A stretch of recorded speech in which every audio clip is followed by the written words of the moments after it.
Hey, good morning. I'm so glad that you have chosen to worship with us here at West on this Palm Sunday.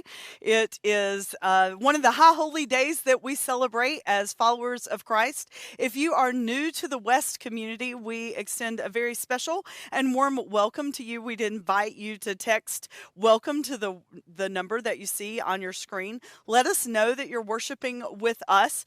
We are a church that seeks to be real and relevant and non-threatening. So in these days that we find ourselves redefining what church looks like, we hope that we offer that experience to you this morning. This morning we're going to do a few things that require some participation on your part if you would like. We are going to partake of Holy Communion.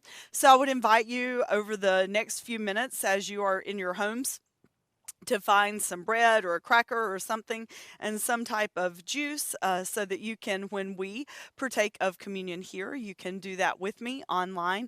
And then I'd also like you to grab a piece of paper and a pen because later, as we end the service today, we're going to nail something to the cross here. And I would invite you to either nail it to something in your backyard, a tree, if you have a backyard, if you live in a condo, just write it on a piece of paper and then rip it up. And it's going to be symbolic of something that we need to give death to. Today we're going to talk about the difference between resuscitation and resurrection. And so I hope by the end of our time together this morning that you will be able to identify something that you want to give death to, that you don't want to resuscitate, but instead you want to resurrect. And so that's my hope. We also are we're near the end of a message series called Fresh Kicks. And what we're doing in this message series is talking about looking at things from the perspective of those who encounter Jesus. And so this morning we're going to talk about the perspective of Mary and Martha and what happened when their brother died and was resuscitated, not resurrected, but resuscitated by Jesus. So in the light of that, we also are honoring one of the missions that we're a part of as a church. We do this thing with lots of other churches and businesses called the Back to School Bash. And every summer we give away tennis shoes, new pairs of tennis shoes to kids in our local area so that they can start school having what they need. And so we have encouraged you to give up something over the season of Lent and buy a pair of shoes for someone. And we are giving shoes away to you. So if you'll enter your name in the chat room, we have some of the West staff here, and we are all physical distancing ourselves from one another so that we stay safe and healthy. But they are writing your names down on pieces of paper, and then in just a few minutes, I'll draw, and we're going to give away a pair of Vans right now, and then again at the end of our service today. Somebody told me this morning that they decided there's a different phrase we could use. Instead of social distancing, what if we call it physical distancing? And that is so true because there is community and love and warmth and just so many good things that can happen virtually. So we're not social distancing at all. We are physical distancing. And I'm so glad, for real, that you have chosen to spend your Sunday morning here with us online. And I hope it is a meaningful time for you. So type your name in the chat room and enjoy this music that you're getting ready to hear. So it's been cool to look through these names and see all of you who have joined in this morning. I do want you to know that I have missed being with you. I guess this is our fourth week maybe of not being together, third or fourth week. It feels like forever. So when we finally do get back together as a worshiping community, we're going to have a great big party. And worship will just be like what Palm Sunday should be, and Easter is just a huge celebration. So thanks for joining in. Thanks for typing your name in the chat room. If you're joining with us now, we invite you to type your name. We are giving away a fresh new pair of Vans tennis shoes, and in honor of our Back to School Bash, one of the missions that we support as a church.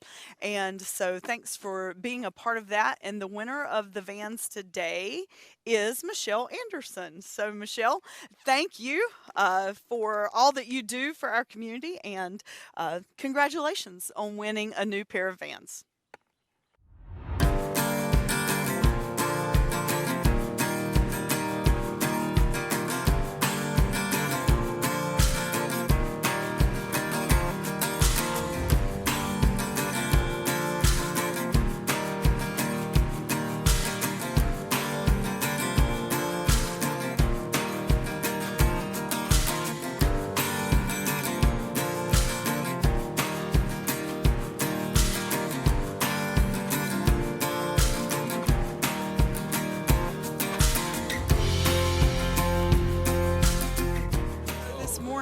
for our message, I want you to do a couple of things if you have just a few minutes and you want to be a part of this in this way. I'd invite you to get a cracker or a piece of bread because in a few minutes we are going to partake of the sacrament of Holy Communion.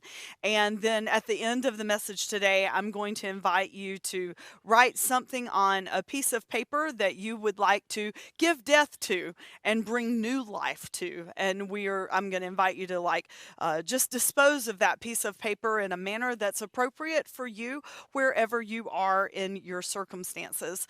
I'll give you some good news too. I found out the last couple of weeks that preaching to a camera makes me preach shorter. So if you are worshiping with us, this won't be a 35-minute sermon message. It is briefer because I really want you to stay tuned and listen and be engaged with me. And I really miss being in the presence with you and feel your energy and all those kinds of things. So the good news is this won't last that long. But I do think we have an important message that we can talk about today. Today, historically, we celebrate Palm Sunday. It was the day that Jesus rode into the city of Jerusalem on the back of a donkey, and everybody was lining the streets. They were so excited that the Messiah was finally coming into town. And whereas there's this one group of people and they were so excited, this other group of people were skeptical, and another group of people, they were determined in the season of his life that they were going to bring him to his downfall and to his death. And the story that I'm getting ready to share with you is one of the big parts and the big catalyst of why that happened at the time in the season that it did in his ministry and in his life. So what I would invite you to do right now is just find something in your space that you can meditate on visually, not necessarily me or your computer or phone or TV screen, but just something, if you're outdoors, just look out the window, just something beautiful that you can focus on as I read to you this story. It's taken from John 11, and we're going to read about the death of Lazarus. Hear these words from the Gospel of John. A man was sick, Lazarus of Bethany, the town of Mary and her sister Martha. This was the same Mary who had massaged the Lord's feet with oils and then wiped them with her hair. It was her brother Lazarus who was sick. So the sisters sent word to Jesus, Master, the one that you love so very much is sick. When Jesus got the message, he said, "This sickness is not fatal. It will become an occasion to show God's glory by glorifying God's Son." Jesus loved Martha and her sister and Lazarus. But oddly, when he heard that Lazarus was sick, he stayed on where he was for 2 more days. After the 2 days, he said to his disciples, "Let's go back to Judea." And they said, "Rabbi, you can't do that. The Jews are out to kill you, and you're going to go back?" And Jesus replied, "Are there not 12 hours of daylight? Anyone who walks in daylight doesn't stumble, because there's plenty of light from the sun. Walking at night, he might very well stumble, because he can't see where he's going." He said these things and then announced, "Our friend Lazarus, he's fallen asleep, and I'm going to go wake him up." The disciples said, "Master, if he's gone to sleep, then he's going to get good rest and wake up feeling fine." Jesus was talking about death, and his disciples thought he was talking about taking a nap. Then Jesus became explicit. "Lazarus died. I'm glad for your sakes that I wasn't there, because you're about to be given new grounds for believing. Now let's go to him." And that's when Thomas, the one called the twin, said to his companions, "Come along. We may as well just go die with him." When Jesus finally got there, he found Lazarus already 4 days dead. Bethany was near Jerusalem, only a couple of miles away, and many of the Jews were visiting Martha and Mary, sympathizing with them over the loss of their brother. Martha heard Jesus was coming and went out to meet him. Mary, however, remained in the house. Martha said to Jesus, "Master, if you'd been here, my brother wouldn't have died. Even now, I know that whatever you ask God, God will give you." Jesus said, "Your brother will be raised up." And Martha replied, "I know that he'll be raised up in the resurrection at the end of time." And Jesus said, "You don't have to wait for the end. I am right now resurrection, and I am life. The one who believes in me, even though he or she dies, will live.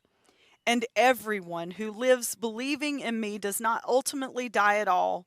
Do you believe this?" "Yes, Master. All along I've believed that you're the Messiah, the Son of God, who comes into the world." And after saying this, she went to her sister Mary and whispered in her ear, "The teacher is here, and he's asking for you." The moment she heard that, she jumped up and ran out to him. Jesus had not yet entered the town, but was still at the place where Martha had met him. When her sympathizing Jewish friends saw Mary run off, they followed her, thinking she was on her way to the tomb to weep there. Mary came to where Jesus was waiting and fell at his feet, saying, "Master, if only you'd been here, my brother would not have died." When Jesus saw her sobbing, and the Jews with her sobbing, a deep anger welled up within him. And he said, "Where did you put him?" "Master, come and see," they said. And then Jesus wept. The Jews said, "Look how deeply he loved him." Others among them said, "Well, if he loved him so much, why didn't he do something to keep him from dying? After all, he opened the eyes of a blind man." Then Jesus, anger again welling up within him, arrived at the tomb. It was a simple cave in the hillside with a slab of stone laid against it, and Jesus said, "Remove the stone." The sister of the dead man, Martha, said, "Master, by this time there is a stench. He's been dead 4 days." And Jesus looked her in the eye. "Didn't I tell you that if you believed, you would see the glory of God?" And then to the others he said, "Go away. Go ahead, take away the stone." They removed the stone. Jesus raised his eyes to heaven and prayed, "Father, I'm grateful you've listened to me. I know you always listen, but on account of this crowd standing here, I've spoken so that they might believe that you sent me." And then he shouted, "Lazarus, come out." And Lazarus came out, a cadaver, wrapped from head to toe and with a kerchief over his face. And Jesus told them, "Unwrap him and let him loose." There's so many lessons in that story. What I want us to think about this morning is that that story gives us a very, very broad way of looking at Jesus. First of all, we see Jesus in his full divinity. And we see that he calls upon the power of God that lies within him, and he brings Lazarus back to life. He resuscitates him. And then we also see, which I think is so powerful for us, especially in this time, in this season that we are facing in our community and in our nation and in our world, we see the humanity of Jesus. I think sometimes we get this idea that Jesus is like some faraway figure that we can't relate to, and then when we find ourselves facing a crisis, much as we are facing right now, we wonder where God is. Where is Jesus? Where's the power and the peace of the Holy Spirit? How do we feel that? And so that's actually one reason that I chose to share that story, this story with us today, because I believe so many times we feel like we've been abandoned by God. Or we can ask questions like, "God, if you're so big and so powerful and all knowing, where are you in a season such as this?"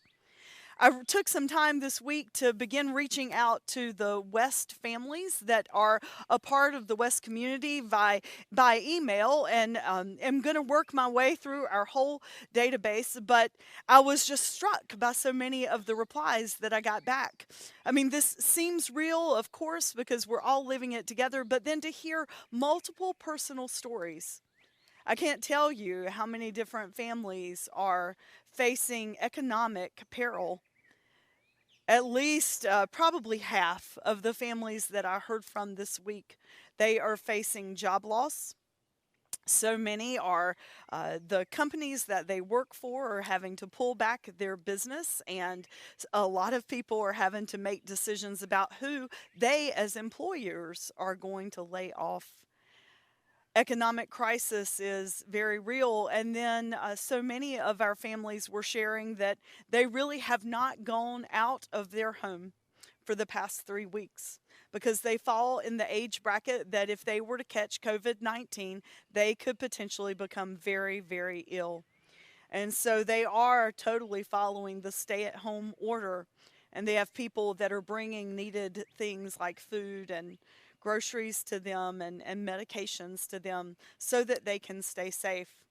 Reading all the responses of that made it very real. But I was struck by not one email said, "Where is God in all this?" That was actually very hope giving. I was struck by the amount of faith in that.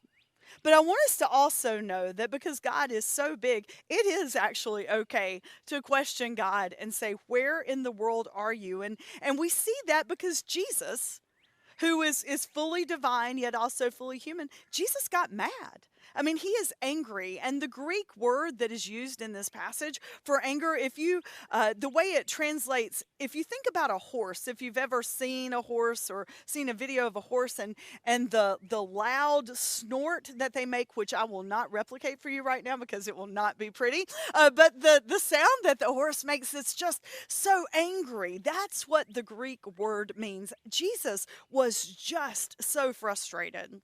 And that's actually one of the great debates. What was Jesus so angry about? Was he angry at Mary and Martha because of their disbelief? And scholars go on to say that no, that's probably not it, because he loved them. And in his humanity, he would have understood their deep sadness. It would have been weird if they weren't sad that their brother died. Most scholars say that Jesus' anger in this situation was directed towards death itself and the fact that darkness, it does exist among us. Earlier in the passage, when they were talking about whether or not Jesus would go, remember, and the disciples were like, "You can't do that. They want to kill you. Do you not know that going is not a really good idea?" And Jesus talks about walking in the light. That's a message that is metaphorical for all of us, that if we go and we walk in the light, that light can permeate our darkness and it can dry away our tears. It can calm our anxieties and our fears. Yet Jesus is angry and he's frustrated, and we believe he's frustrated just at the fact that this darkness exists. But at the same time that he's experiencing this very human emotion of anger, he also is telling them, "Look, I have the power to bring new life." The "I am" statements of Jesus, Jesus says one of the most powerful in this time and in this place with those who are following him and who love him. He said, "I am resurrection and I am life." The Greek word for believe in this passage also means trust. So he says, "I am resurrection and I am life." If you trust in me, if you believe in me, if you trust in me, that even though you die, you'll live. And those who live and believe in me and trust in me, they'll never, ever die. What a powerful message. There's a statement going around, I hear it on the radio and on the news, that after we live through this 30 days or whatever this ends up becoming, and we return to our normal lives, that there will be a new normal. In our lifetimes, none of us have lived through anything like this before, except we can think back to 9/11. That was a time that great tragedy struck us as a nation, and the impact was felt across the world, and people were afraid.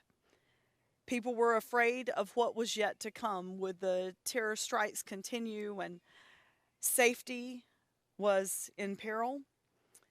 And then after 9/11 subsided, everybody talked about that we were going to be in a new normal. And the new normal continued for just a little while. Churches were packed and people were kinder and more loving to one another. And then guess what? As time passed, we forgot about the new normal and we just kept living our life the way that we had always lived. We are in the middle of this, whether we want to be or not. And we get to choose what we do with it. We get to define how it impacts us. We get to define how we view it. We get to define whether it makes us angry and anxious, or if we look at it and look at it as a way of hope and new opportunity. That's why, as a church, I have challenged us to do a 30-day challenge through the 30 days of April, a 30 Days of Hope challenge. Anne Lamott wrote a beautiful book called Help, Thanks, Wow. She said those are 3 words that we can use to pray to God. Even if we don't feel like praying or don't want to name God as our creator, just to say those words to the universe, help, and then name what it is that we feel like we need help with. Thanks, name things that we are thankful for. And then wow. Take a few moments to actually look in our lives and look around us and see some things that truly are a wow. I imagine that the followers of Jesus that day, when he brought Lazarus back to life, they said all 3 of those things. Help.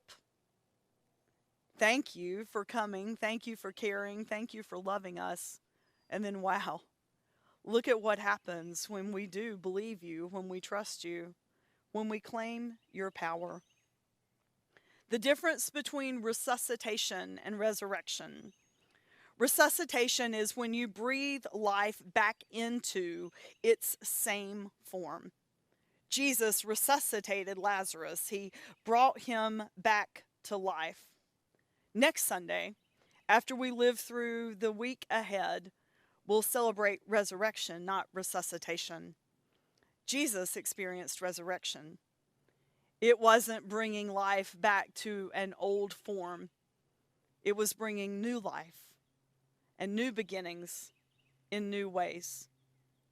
What if in these next 30 days we look at this as a way to bring new life to us, to resurrect our own lives? Whether you follow Jesus and believe in the whole Christian story or not, I dare say we as a people, as a society, and as a world, we could stand some resurrection in our lives. So I'd invite you to think about that over the next few minutes. You know, after Jesus resuscitated Lazarus and brought him back to life, he then continued on into Jerusalem. His bringing Lazarus back to life actually cost him his. Because if you go on to read in the Gospel of John, you find that this was the last straw for the religious rulers. Caiaphas goes on to say, you know what, it'd be better if one man dies. We need to be done with him because we need to keep living as a people. And the Roman government, they are going to be so done with us if we don't put a stop to what's happening with this man named Jesus. So Jesus rode into the city of Jerusalem on Palm Sunday, on the Passover week. And then he gathered together with his friends, knowing what was about to come. And knowing that his words, I am resurrection and I am life, were getting ready to take on a whole new meaning. I invite you now, as you're together with your family or you're together with us virtually, to grab your bread or your cracker and understand that this bread, this cracker, whatever it is you're using this morning, this represents to us the body of Christ. It is God's way of saying to us, I love you so much that I showed you what ultimate sacrifice is about and what new life is about, because Jesus showed us that in self-denial and total selflessness, that is when we truly live. He gathered together with his friends in the upper room, and he took the bread, he gave thanks to it, gave thanks to God for it, and then he broke it, and he said, this is my body, which is broken for you. And every time you eat of this, I want you to do this in remembrance of me. And then he took the cup, he gave thanks to God, he asked and prayed for forgiveness of all of their sin. And then he said, this is the blood, this is my blood, which is poured out for you. Every time you drink of this, I want you to do it. It is a new covenant. I want you to do it in remembrance of me. Will you pray with me? Gracious God, will you pour out your Spirit on this bread and on this cup, not only right here, but everywhere that people are pausing to partake of Holy Communion? We know that you are a big God, and we don't have to be gathered together within one space for the elements to be holy. We know that your Spirit is at work in each of our lives. So, in all the various homes and places that your people are gathered right now, I just ask that you pour out your Spirit on the elements, on the bread and on the cup. Make it be for us not just a memory that we partake in, but make it be for us your body and your blood. Let us remember that you love us so much, that you showed us what it means to truly live. And you give us the promise and the hope of resurrection if we claim it, until we're gathered together with all those who are resurrected indeed in your holy presence. We ask these things in Christ's holy name. Amen. So I do want to say a huge thank you to the worship team that last Sunday, because we knew the stay-at-home order was getting ready to happen, they came here to the West office. And I know if you've been looking at some of our filming over the past couple of weeks, you're like, that place is really messy. The West office is a warehouse. We do a lot of missional things, and so you know what? It is organized chaos in there, but we're not about fancy buildings and stuff. We worship and will again someday worship, we hope, at Lake Norman High School. And then this is just our space that we make ministry happen. So I want to give a huge shout out to the worship team and the production team that have just worked so hard to bring you quality worship music in just some challenging opportunities. So a huge thank you to them, a huge thank you to the West staff. They have all redefined their jobs, and not with any help from me. They just do it. And I'm so grateful to be a part of that team. They are an amazing staff, and I am blessed by them and am grateful for them. If it could go wrong this week, it did. Not just personally, because I had lots of drama after moving to a new house and trying to do just a little minor construction that had already happened. I mean, I broke water lines, I broke electric fence lines, neither of which were mine, but they were somehow on my property. Then the police came. I'm like, this is a very, very bad week. But before all that happened, like some just difficult challenges came to us as a church.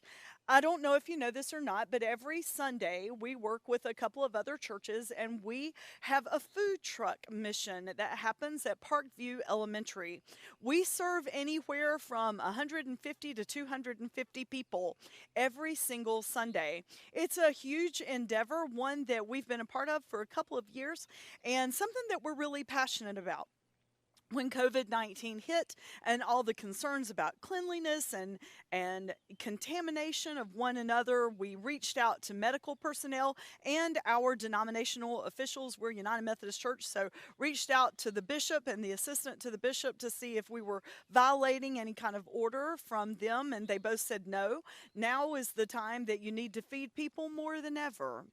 And so we decided that we would just really take some really strict precautions and be very sanitary and very safe, but that we would continue to feed people. Last Sunday, after we live streamed, I drove over to Parkview Elementary to see if they needed some help. I got there about 20 minutes before the line opened, and I was struck by the cars that were waiting in line for food and for people who needed a meal offered in love. And we do a drive-through, nobody touches anyone, and we keep our physical distance, but we really believe strongly that we need to keep doing this. Well, then on Monday, actually, we became aware that the place that we were preparing the food, because of concerns around the COVID-19, we weren't going to be able to prepare the food there anymore. So the food truck had no home. It was a homeless food truck. And food trucks are amazing, but they still need a kitchen. And so Monday night, we're like, what in the world are we going to do? You've seen a little bit of the West office. It is not ready to be upfitted to be a kitchen. And I don't think the West people wanted me to say, hey, we need about $40,000 or $50,000 during these difficult times to try to upfit a kitchen. I didn't know what we were going to do and frankly was very discouraged. And then just the most amazing things happened over the week. A couple of other churches, a couple of other United Methodist churches, Vanderburg and Triplet, both said, hey, you use our kitchen. And so we ended up, someone on the board of directors, Connie Kramer, she's this amazing, selfless woman. She's like, come to Triplet. We'll let you use our refrigerator and everything. And so Friday, we moved all our stuff and just sort of took over their space. Yesterday, we were there cooking, and I met some just really amazing people. And then this morning, I was there putting our stuff in the oven, and this really kind lady came in. I had no idea who she was. And, keeping our physical distance, I said, I just wanted to tell you again, thank you. And then someone walked in and said, Andrea, this is our pastor's wife. And so then we began a dialogue, and I said, you have no idea what a difference you've made. And she said, well, we've been talking about this and praying about this, and our leaders have been thinking about it and praying about it. And, we really want you to consider just letting this be your home. And I got to confess, I had like church building envy for like one time in my life, because they have like this nicest facility and this beautiful kitchen, a walk-in freezer and huge ovens. And it was just amazing. And I said, really? You would let us do that? And she said, gosh, yeah, we really believe in what you're doing. We want to be a part of that. And I cried standing in their kitchen, because on Monday it seemed like something that we had given life to was going to have to be buried. And I didn't know how it would ever be resuscitated. And it doesn't even look like it has to be resuscitated. It looks like it can be resurrected in a whole new, beautiful way with new partners. That's such an answer to prayer. This morning, as we get ready to journey into Holy Week, I would invite you to think of something in your life that needs to be put to death, actually. It doesn't need to be resuscitated. It needs to be resurrected. We all have things. We have anxieties and fear. We have brokenness in our souls and in our hearts. We have things that we want to control that feel like they're just beyond our control. We have deep pain and sadness. And none of those things need to be brought back to life in the same form that they had. They need new life and new form.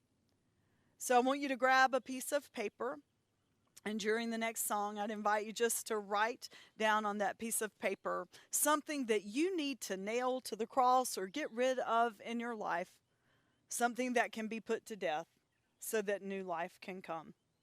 I invite you to do that with me now.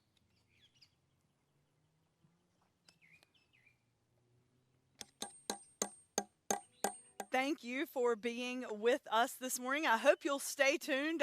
Last week on social media, I noticed that not just people with kids stay tuned for Amped, our live children's worship experience, but lots of people stay tuned for that. And it's so good. I'm convinced it is how I'm going to learn to dance, because Lindsay's gotten some really great dances that are on the videos, and it's just so much fun, but yet it also has a meaning. And you can also watch these things or send the links to your friends in the days ahead by going to the West webpage or downloading the West app.